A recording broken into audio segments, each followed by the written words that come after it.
Good morning, everybody. My name is Rick Eichstead. I serve as the policy advisor for the Region 10 RTOC, and very appreciate the opportunity to be here today to learn from all of you and to particularly learn more about the Shoshone-Bannock tribe, its homeland, and the issues it faces. As many of us know, the Biden administration has made green energy a national priority. We are seeing an enormous amount of money invested in green money, and the Biden administration setting very aggressive goals for the development of green energy. This, for example, this includes $2.8 billion to supercharge U.S. battery manufacturing, and a goal of 30 gigawatts of offshore wind by 2030. While tribes generally support green energy and certainly support addressing the global climate crisis, these projects can have impacts on the cultural and natural resources that tribes work to protect, often in the same manner as other traditional energy projects. This panel will look at some of these impacts. We've got a couple of speakers that I've had the great honor of working with, and I'll briefly introduce them now. Margaret Corvey is based in Florence and Corvallis, Oregon. She's a consultant that works to support and advocate for tribal rights, improve consultation, and protection of lifeways. She has spent hundreds of hours following, reviewing, and drafting comments on behalf of the Confederated Tribes of Coos, Lower Umpqua, and Siuslaw for proposed fossil fuel and renewable mega projects proposed to be sited on in coastal areas, including Coos Bay, Oregon, the traditional homelands of her ancestors. Excuse me. Will Falk is co-founded the Protect Thacker Pass in January 2021 to oppose the Thacker Pass lithium mine project, which would destroy land sacred to Paiute and Shoshone people in northern Nevada. He currently represents the Reno Sparks Indian Colony and the Summit Lake Paiute tribe in litigation against the Bureau of Land Management for permitting the Thacker Pass mine. So let's welcome these two. And first we'll hear from Margaret.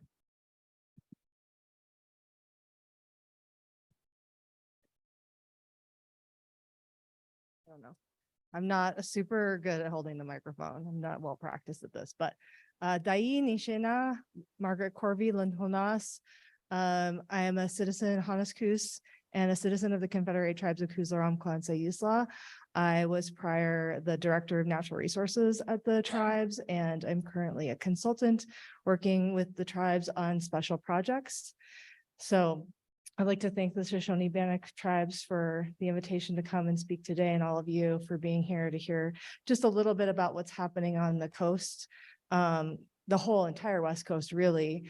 But more specifically, I'm going to talk about Oregon. So I think the last Tribal Environmental Leaders Summit I was at, I was also on a panel talking about another mega project. I was talking about the Jordan Cove Energy Project, which was actually kind of had a similar, it had some greenwashing going on. It was natural gas, but a lot of people were saying it was going to improve conditions and climate across the world. But it was a mega project that was a pipeline and an associated liquefied natural gas facility, and then a terminal that exported natural gas over to China and parts of Asia. And so I got to be on a panel with some people talking about smelters and people talking about coal transportation. And that was a really special event. And I'm so excited to be here again. So that project was like a 17-year proposed project. It did actually, it was put to rest last year. It was proposed for 17 years with the tribe being actively engaged in that project the entire time.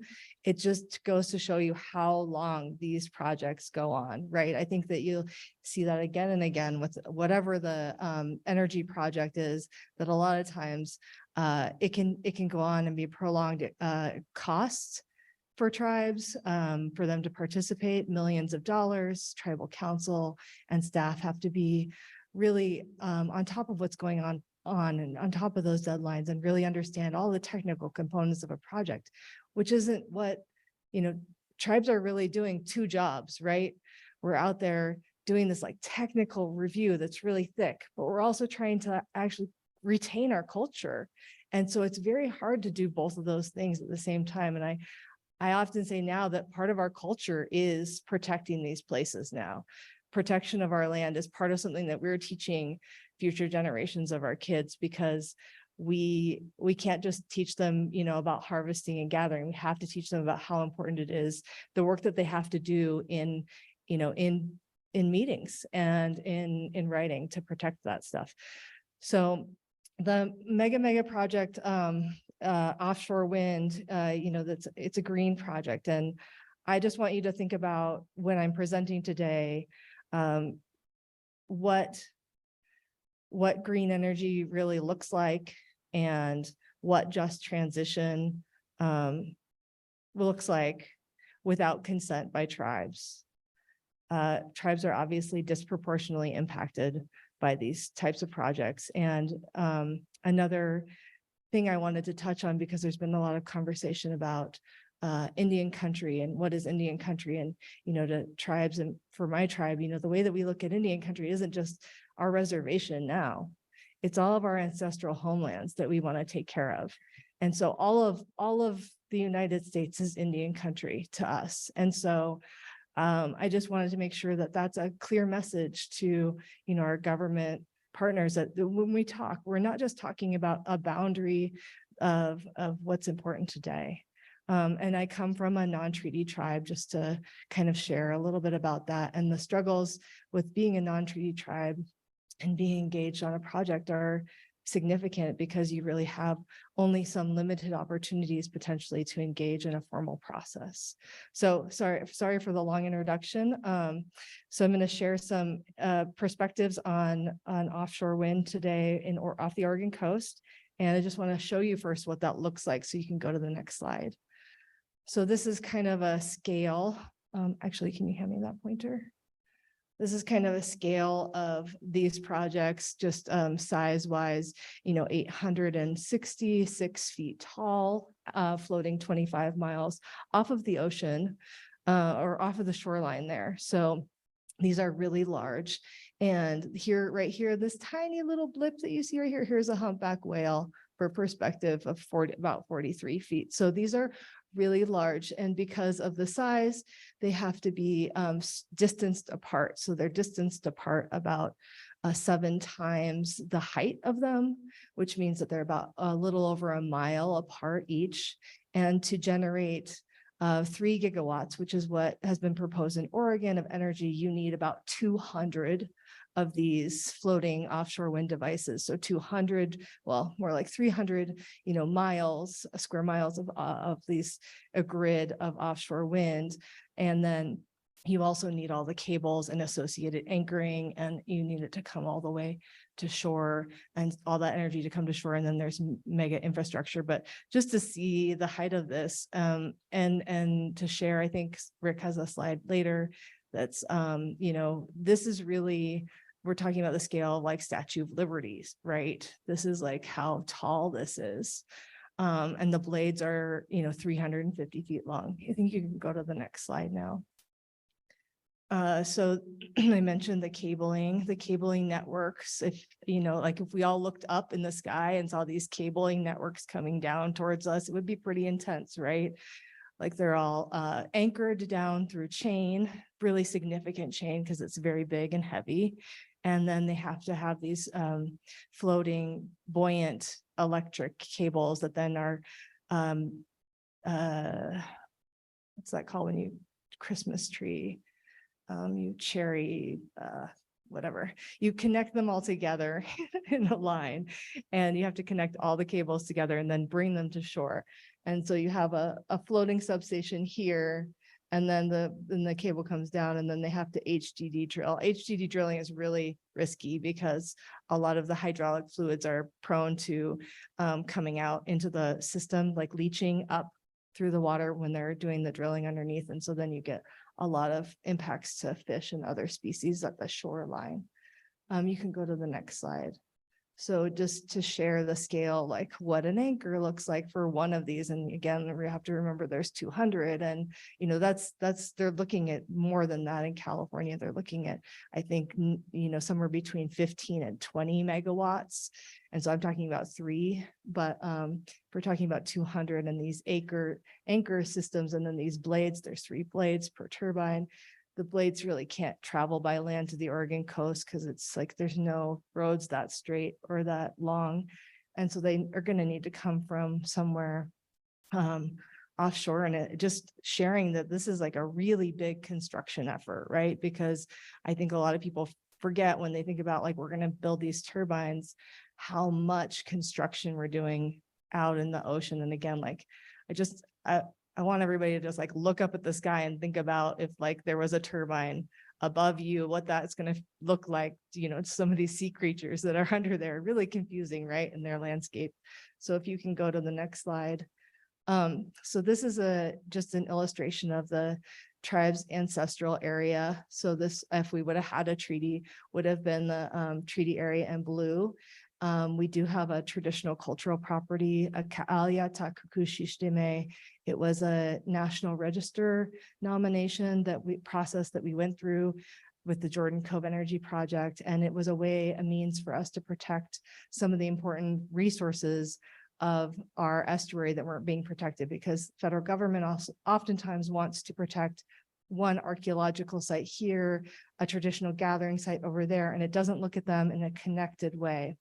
And a traditional cultural property helps you assess kind of the connection. We're talking a lot about connection today, but connection between all of those different components of life. And obviously estuaries are really resource-rich area for tribes. So harvesting fish and all of the village sites are right near the water. And so the red hatched area is actually the proposed, those are BOEMs, what they call call areas. So they haven't determined the exact area where they're going to install offshore wind in Oregon. So these are the potential areas that they may install offshore wind.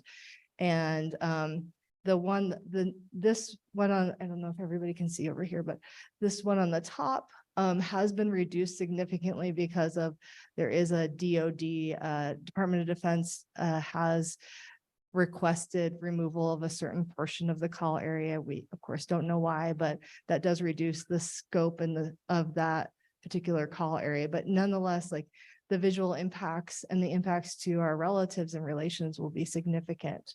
You can go to the next slide. So these are comments that we made already to BOEM, right? We went through BOEM had a request, for Federal Register notice, and everybody's familiar with those. And then you got to hustle to get your comments in by the deadline. So our initial comments that the tribe put forward, I think June 2022, these were the main focused areas of our comments, that we have ocean view sheds. And those view sheds really haven't been disturbed since the time of our ancestors, right? So if you're going to put 200 floating offshore wind turbines, you're going to have blinking lights on them, right, for safety purposes. So that means that my kid, and all these other tribal kids that grow up aren't going to be able to look at the ocean, the same ocean view shed that their ancestors once looked at, which has been something that we've all been able to share with our ancestors so far. I mentioned the Ka'alia Takukushishtime. That was a traditional cultural property, and it includes components like the traditional fishing networks. They're called weirs. There's a large fish weir network in Coos Bay, Oregon. It's the largest extent of intact fish weirs in the West Coast. It also includes over 30 village site areas. So there were village sites all along the shoreline in this area. And this is about a 26-mile. So you'll see it's like a little, I don't know, maybe you can't see that well. There's a little horseshoe here. This is the shape of the bay. It's about a 26-ish square mile area that was nominated. And it also includes things like traditional gathering areas. And of course, the estuary itself, which is where all of the canoeing would happen and all of the use areas. And when people want to go out fishing and all those resources that are there. For the for the submerged landforms, we know that the shoreline used to actually be like way lower than it is now. And so what we know is that there are actually village sites that exist under the ocean right now because of sea level rise already. And so there are some concerns with how they install offshore wind, how those cables come up and how they anchor those systems, and if they've done a good job surveying. And obviously it's a very challenging thing to survey under the ocean floor, right? And a big one, of course, is just first foods, like all the resident and migratory species that the tribe uses and has used for thousands and thousands of years since time immemorial. They're going to be impacted even more and to a greater extent than they already have been. This also includes some of our relations. So we have had an orca picture on the cover, and some of our stories are about, our people marrying, orca and seal and going to live in those villages in the ocean. And so the way that we view those species isn't just as a resource for food, it's also as a relation to us. And so that when you impact those species, you're impacting our relatives and relations. And of course, cumulative impacts that are associated with all of this is just out in the ocean, but there's going to be a whole bunch of transmission and on land impacts, and they're going to be significant with that infrastructure. So you can go to the next slide. And I just briefly, climate change is a big, cumulative impact. And I just wanted to call out like one example. There's, multitude of ocean stressors. So ocean acidification, and hypoxia, and pollution, food supply, entanglement, injury. This is already occurring for a lot of our marine species. And so throwing in hundreds of miles of these cables and networks, I think we don't have enough data to know. I think BOEM is working to understand the data, but from the tribe's perspective, we're really at the beginning of our knowledge and understanding of the ocean. We've only had 30 years of presence studies or absence studies of some whales out in the ocean in our area. And those are done by boat. We're not walking around out in the ocean. So somebody has to get all the way out there. And I think that creates data that's not the highest quality and doesn't have the highest level of certainty associated with it. Oh, the Bureau of Ocean and Energy Management. Sorry. Yes. Yeah. So just that all of these impacts are compounded onto these species now, and they already exist. And so looking at this mega project, how are these species going to survive in the future? And we need them. So if you can go to the next slide. I just wanted to share out, and this is because I have a couple of panelists here with me, today, but just tribes are really calling out green energy, and specifically this offshore wind. There's been a few resolutions that have come out. Our tribe had their own resolutions where we were calling upon the Bureau of Ocean and Energy Management, and they're the permitter for this project, to engage in meaningful government to government consultation with tribes and take substantive action to ensure the impacts of offshore wind to tribal cultural resources are avoided or mitigated to the satisfaction of the tribe. We're really talking about get our consent. Trust responsibility is about, I think it's about getting consent.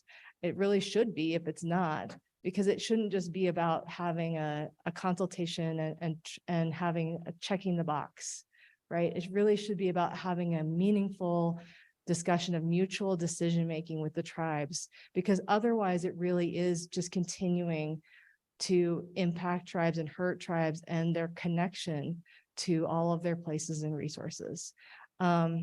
And I guess I would just share that and the National Congress of American Indians, as well as the affiliated tribes of the Northwest Indians, both have resolutions asking for the halting of scoping and permitting of offshore wind projects right now until they have a comprehensive and transparent procedure to protect tribal, environmental, and sovereign interests. Because moving forward without doing that is really, it's really green colonialism. That's just what it is. So I'll just end there. And of course, I'm happy to talk with anybody at this conference and happy to answer questions on the panel, and I'll pass it to Will. Thank you all.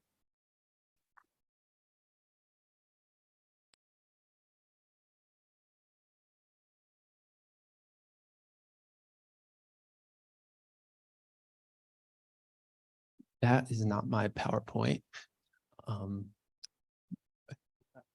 Yes. Hello, everyone.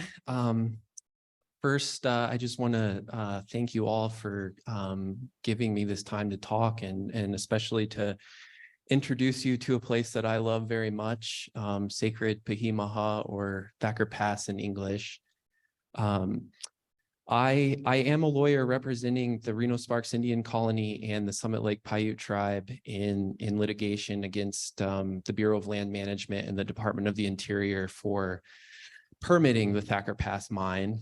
But my involvement in the campaign started a little bit before that. On January 15th, 2021, when the final record of decision for the Thacker Pass mine came down, my dear friend Max Wilbert and I went out to Thacker Pass and set up a protest camp in the middle of the 1,100-acre, 400-foot deep open pit that would be a part of the Thacker Pass mine. And we had a couple of goals. The first goal, of course, was to stop the mine. But the second goal was to help people fall in love with places like Pahimaha, with places like Thacker Pass. And we felt like that was very important because when we're talking about things like what I call so-called green energy, because there's nothing green about blowing up a mountain pass for electric cars. But when we talk about so-called green energy, it's really easy to get into abstractions. You know, we talk about tailpipe emissions, we talk about how much carbon is in the atmosphere. But we have to remember the very real places and the very real creatures that are destroyed by these projects. And we have to keep in mind the land, because of course the land is the source of all health for human beings.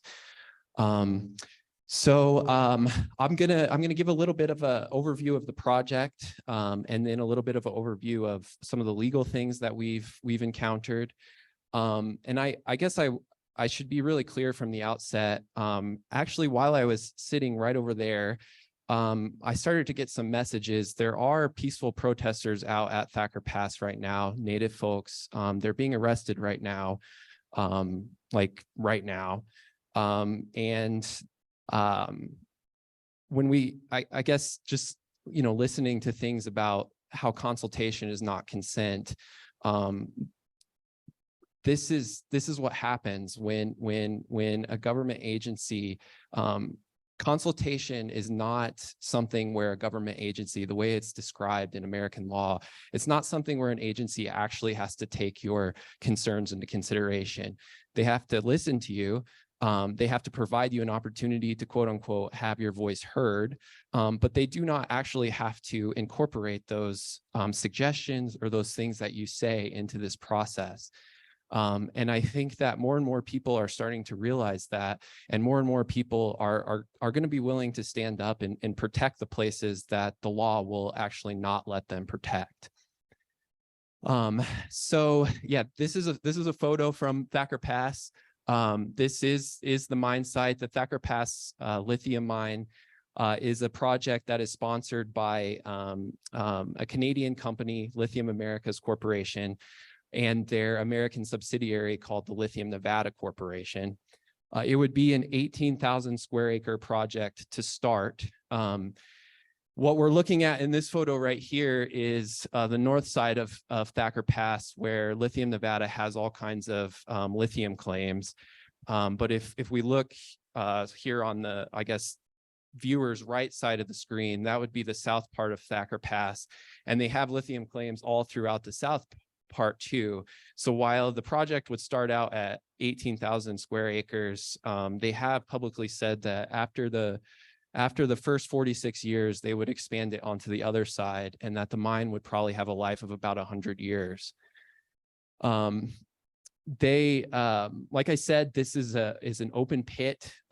This would be the largest open pit lithium mine in the world. It would be the largest lithium mine in the United States.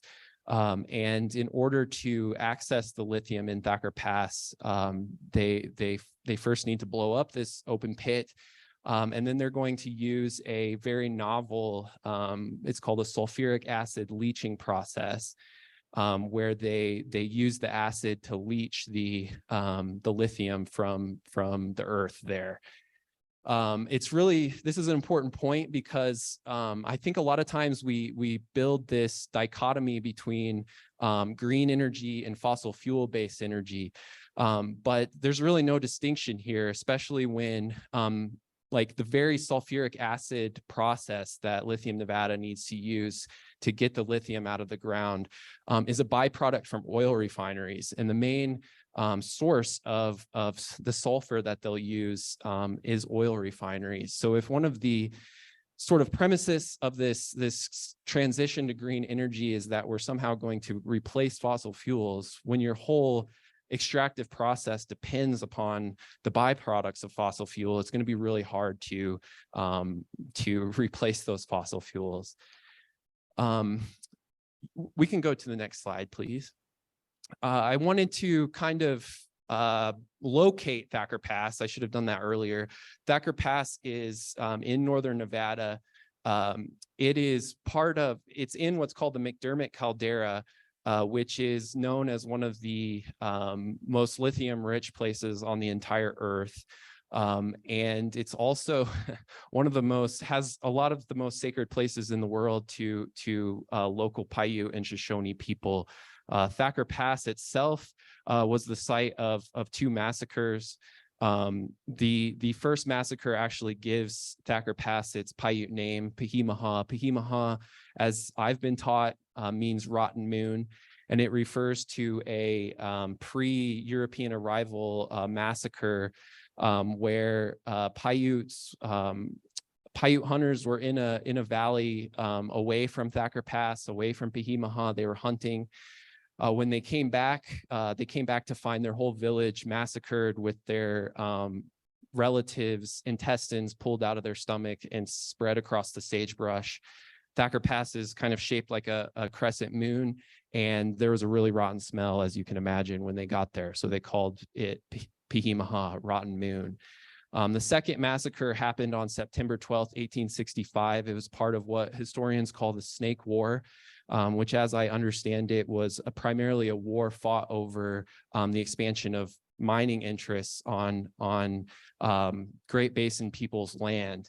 And in the early morning hours of September 12th, 1865, federal soldiers with the 1st Nevada Cavalry, these were basically boys that were recruited into the Union Army and told that they were going to be sent east to fight in the Civil War.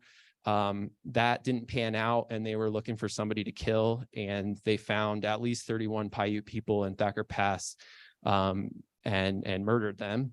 They didn't bother to search the sage for the bodies, so they don't exactly know where everybody fell, and they don't exactly know how many people were killed. Some estimates say 70 people. Both of these massacre sites will be destroyed by the Thacker Pass lithium mine. Next slide, please. This is just another one to kind of show you what the McDermott caldera looks like, and also to show you how close it is to the Fort McDermott Paiute and Shoshone Reservation. There's also going to be in Winnemucca, Nevada, a train loading facility for the sulfur that they have to train in from oil refineries. That will be really close to the Winnemucca Indian Colony in Winnemucca, Nevada. Next slide, please. And while the Thacker Pass mine there in the bottom on the green is the mine that is farthest along in the permitting process, they are actively constructing the Thacker Pass mine right now. There are these two other mines that are in development, and I've heard that there are two other ones in the McDermott caldera. This is not a very big caldera. From Thacker Pass up to Jindalee is about 20 miles as the crow flies. So lithium mining corporations absolutely want to destroy the McDermott caldera for electric car batteries. Next slide, please. I wanted to help people understand. I think a lot of times when we are advocating for Thacker Pass, people say, what's the big deal? It's just the desert. Why can't we sacrifice the desert to fight climate change? Well, the desert is really beautiful, and there have been people living there, at least for my clients, have said time immemorial. And this is home to people, and also it is home to countless beautiful species. Next slide, please. Here, this is another shot from Thacker Pass. I picked this photo in particular because these hills and these stone outcroppings are known to Paiute people as a place that they hid both after the September 12th massacre site and also just generally during the years that the cavalry was rounding people up and taking them to reservations. These were great places to hide. So they're very important to especially local Paiute folks because the land literally protected them from the soldiers. Next slide. Thacker Pass is in an area that is known as some of the best remaining greater sage grouse habitat on Earth. Greater sage grouse, there are 98% less greater sage grouse in the United States now than when Europeans first arrived in the area. It's an amazing, I actually was there when this picture was taken. I got to see the lek, and it was one of the most beautiful and powerful things I've ever seen. And these creatures are losing some of their home. Next slide, please. These are pronghorn antelope that also call Thacker Pass home. Pronghorn antelope are another species that have been decimated since Europeans arrived in the area. We like to celebrate the comeback that pronghorn antelope have been making, but this comeback is still only a fraction of what they used to be, and the Thacker Pass mine would destroy these antelopes home as well. Next slide, please. And then, of course, a little baby bird. This is not an eagle's nest, but the Lithium Nevada does have incidental take permits to kill golden eagles in Thacker Pass. There's not very many golden eagles left in northern Nevada, and especially to my clients, these are very sacred creatures that will be killed for the mine. Next slide. And then there is, of course, the people that will be harmed by this. I picked this photo because this geologic feature, I believe the Paiute term for this is Pisa. I might have that wrong. It's sort of colloquially called Nipple Rock, maybe for obvious reasons, but it's also called Sentinel Rock. Because this has long been known as a place where Paiute people could go, and it was like a lookout point. You could go up on top of that stone and you can see for 30 miles in every direction. So if you're watching for the dust that the cavalry's horses are kicking up, that's a great place to do it. The way I understand it, they are currently building a water pipeline in between where these ladies are standing and Sentinel Rock, and the protesters that have been arrested today were standing on the right along Sentinel Rock right there, trying to stop the desecration of Sentinel Rock. Next slide. Again, just to drive this point home, the Thacker Pass lithium mine, Nevada, of course, is one of the driest regions in the United States. And this mine will use 5 million gallons of water every single day. The Quinn River Subbasin Water Management Unit, where the Lithium Mine Corporation has the water permits, it's known to be overdrawn by 30,000 acre feet, and they have permitted permitted Lithium Nevada to take another 5,200 acre feet of water out a year. In a place like northern Nevada, that's absolutely devastating to human and non-human communities. Next slide, please. Again, there's so many people have come out to Thacker Pass, have come to and fallen in love with Thacker Pass, and are committed to protecting Thacker Pass. I'm just really excited to see those young people doing that. Next slide, please. This has a little bit more of the impact of the mine itself. Again, some of the biggest things are just how massive it is, 28 square miles. The open pit that will be 400 feet deep. I mean, if we were talking about coal, everybody would know why this is bad. But once we start talking about lithium for electric car batteries, it's like people lose their minds. Again, to just bring this point back about how there's not really a difference between green energy projects and fossil fuel energy projects. The Thacker Pass lithium mine, I think this is on the next slide, actually.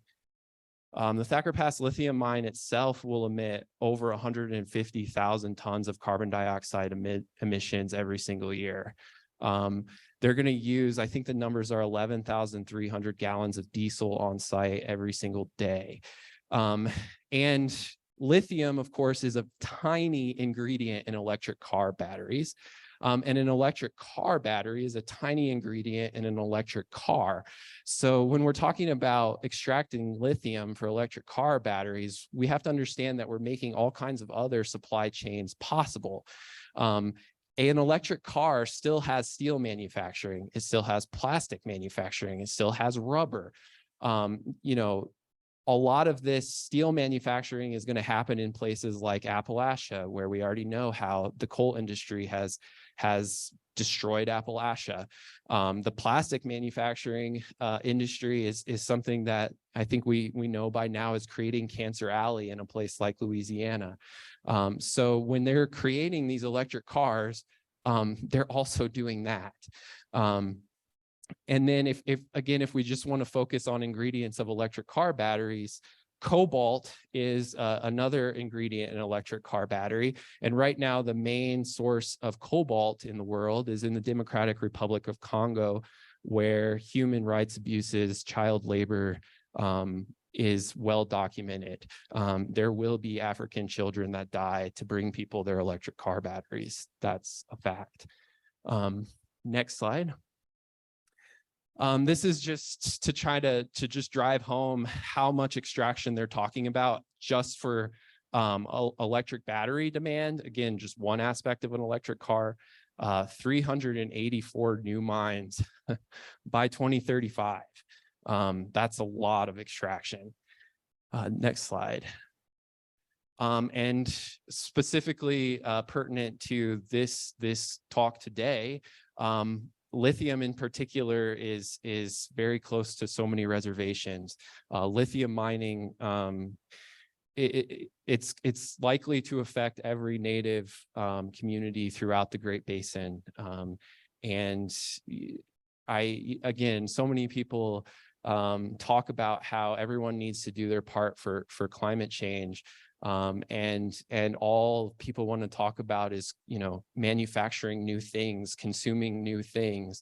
I'm not sure that it's fair to ask Native Americans to let another wave of mining consume their homelands.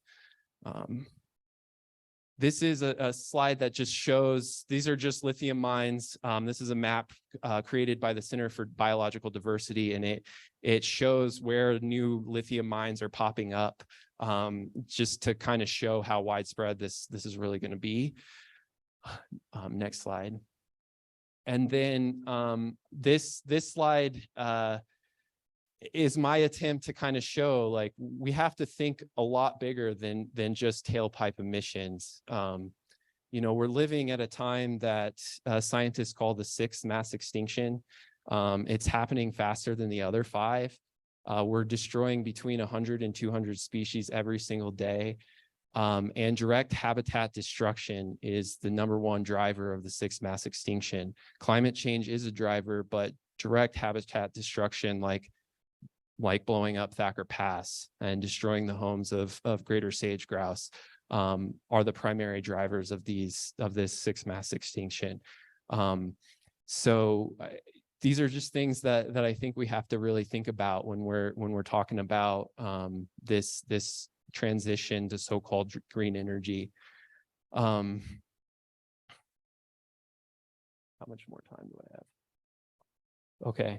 I guess just to kind of specifically maybe talk a little bit about the legal concerns with Thacker Pass. You know, the big thing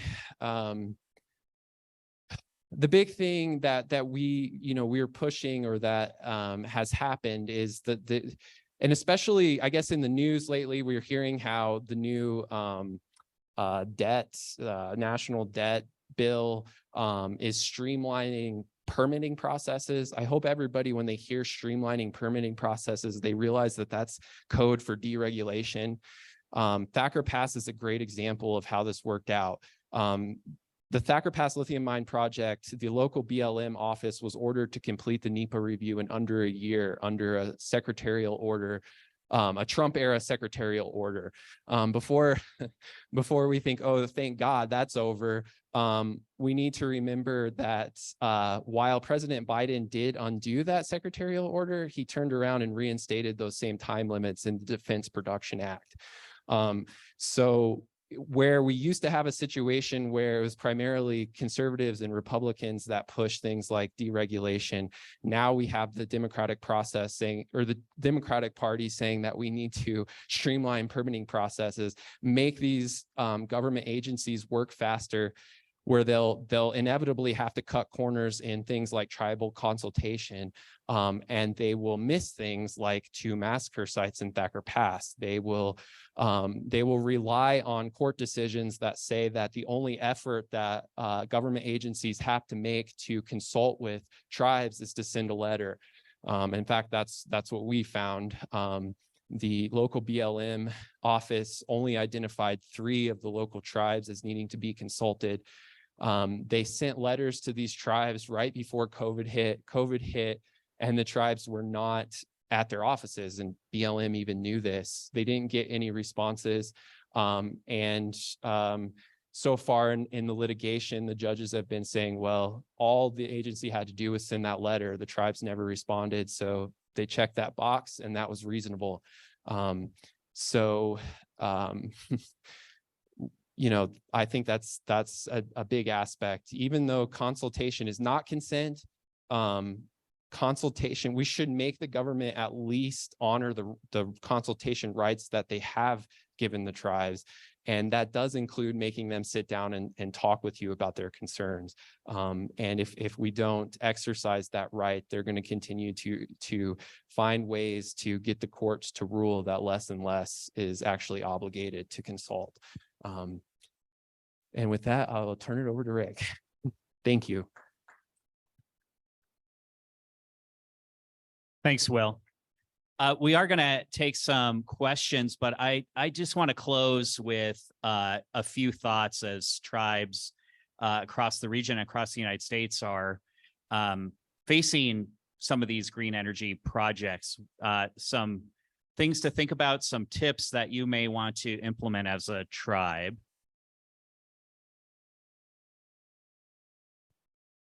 Hopefully it's coming up.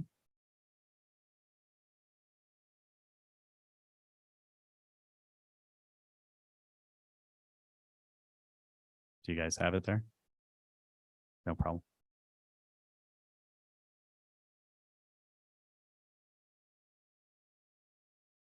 So I'll just start by asking a question. How many folks are aware of a green energy project, a new mine, offshore wind, other type of project in their territory? Well, keep your eyes open. As Will's map indicated, you know, I think we're going to see more and more of those. Offshore wind has started in California. It's in Oregon. Next is Washington. And we've heard they're going to look at Alaska. All right. So Margaret said this, and this was just for an illustration, but you can take a look at the offshore windmill there in comparison to the size of the Statue of Liberty. Oh, you had it. No problem.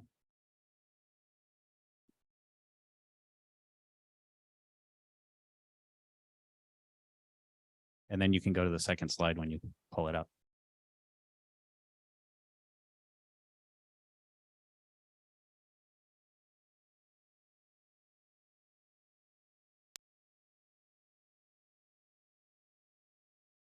Well, I'll start. So some things to think about as you're, okay, go to the second slide. All right. So, we talk a lot about consultation. We've talked, throughout this whole conference. Back in 2019, the GAO, the Government Accountability Office, did a survey of tribal consultation, particularly for some of these big infrastructure project. Infrastructure project, another word for mine, offshore wind, dams.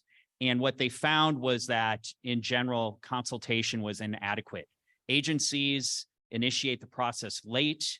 They're not adequately considering tribal input and not respecting tribal sovereignty.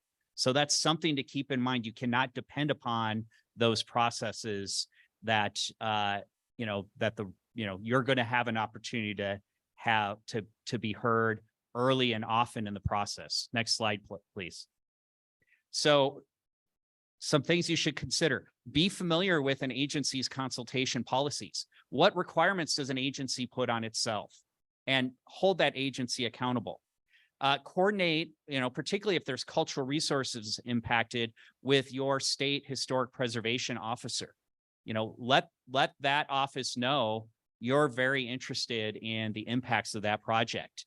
And also be aware, some agencies will enter into a programmatic agreement with the state historic preservation officer that sets unique processes for cultural resource consultation. So be familiar with that.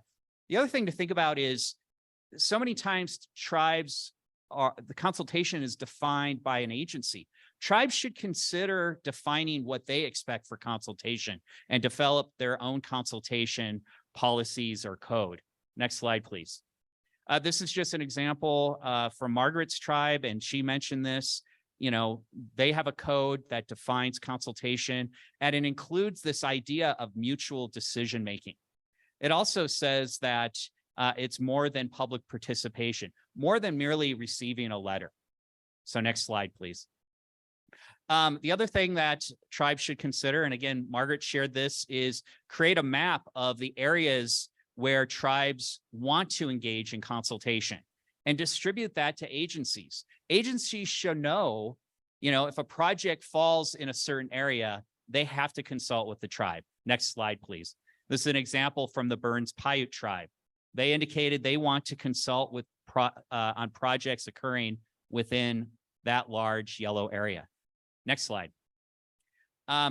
Consider nominating cultural areas as a traditional cultural property or landscape.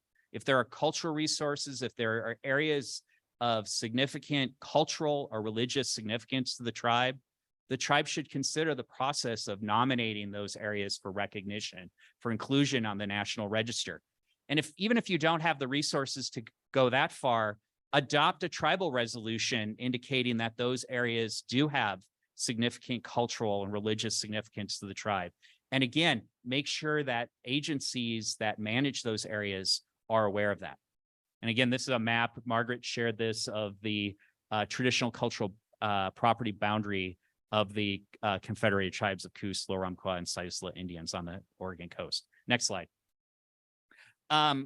Adopt a resolution indicating the tribe's position on a project.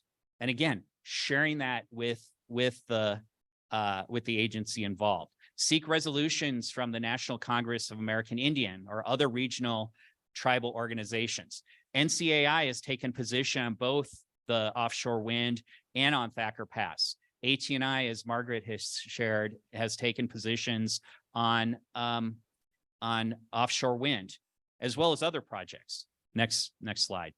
The NCAI resolution, as we heard, calls for a moratorium on offshore wind until BOEM develops a comprehensive and transparent procedure to protect tribal interests. Next slide. So the last thing I want to close with, and this is really important, be aware of deadlines. When is your deadline to comment? and make sure you do comment.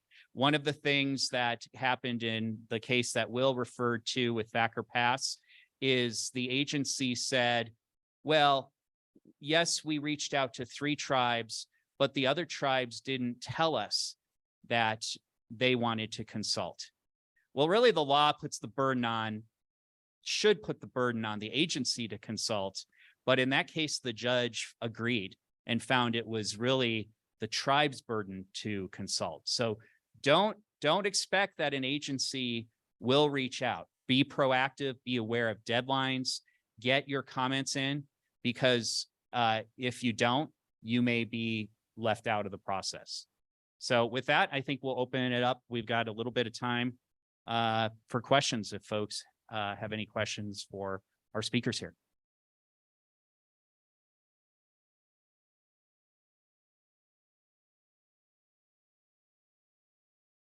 Oh, Lewan back in the back corner. You got, yeah, we can share this one. Yeah.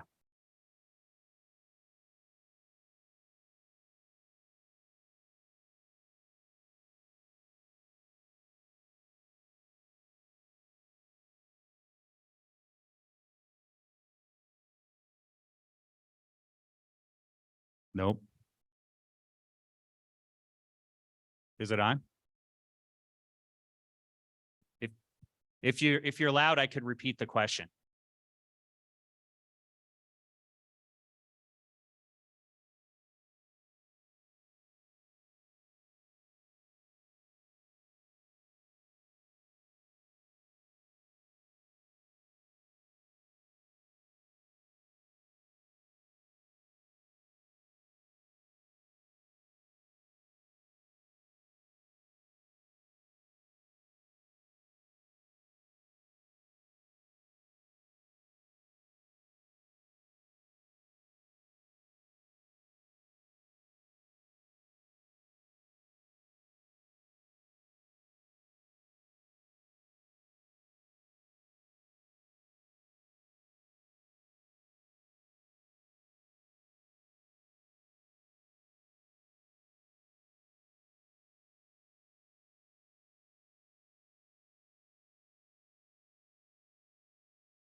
So I'm going to summarize. Lewan said a lot of good words and a good question.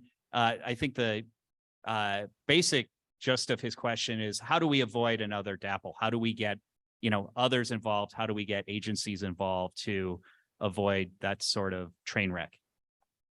Will? Yeah. Margaret?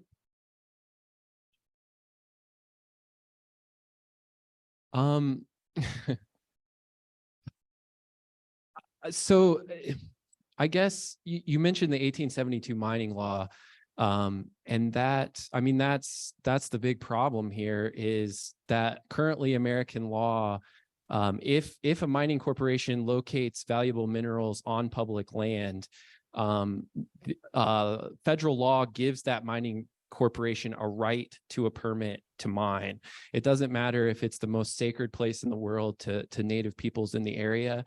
That will trump any native uses, any recreational uses. So at the end of the day, if the government finishes its review process, the judge is going to order, and you mentioned violence too, the judge is going to order armed men and women called the police to go out and remove anyone that is resisting that mine. And the 1872 mining law has given the American mining industry so much power in this country. It absolutely needs to be changed. And I don't think that we're going to avoid things like a DAPL at Thacker Pass unless the 1872 mining law is changed so that mining corporations don't have a right to mine public land. But I don't see that happening through the traditional political process. But that's what it would take is making it so that mining corporations don't have a right to destroy public land.